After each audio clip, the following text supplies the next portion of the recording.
ঝড়ে বরিশালের ৫ উপজেলার ৭ শতাধিক কাঁচা ঘরবাড়ি ক্ষতিগ্রস্ত হয়েছে। হাঁটু পানির নিচে নগরের বেশিরভাগ এলাকা।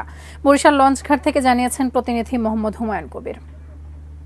এখন প্রচন্ড বেগে ঝড় বয়ে যাচ্ছে, মনে হয় যেন ঝড়টি তার সকল শক্তি দিয়ে বরিশালে আঘাত হানছে।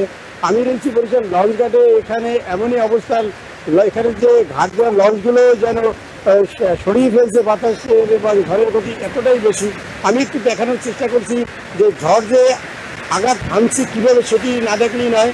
এবং এই ঝড়ের সাথে রয়েছে বৃষ্টির কারণে বরিশাল নগরী এবং বিভিন্ন জায়গা হাটমধ্যে ডুবে গেছে এবং ১৫,০০০ অধিক মানুষ পানি পড়েছে। এবং ঝড়ে একটি নির্মাণাধীন ভবনের ছাদ ধসে ২জন মারা গেছে, একজন আহত হয়েছে। তারা গাছ পড়ে বিভিন্ন জায়গায় ৮জন আহত হয়েছে এবং এভাবে এখন দুর্যোগপূর্ণ আবহাওয়া বিরাজ করছে।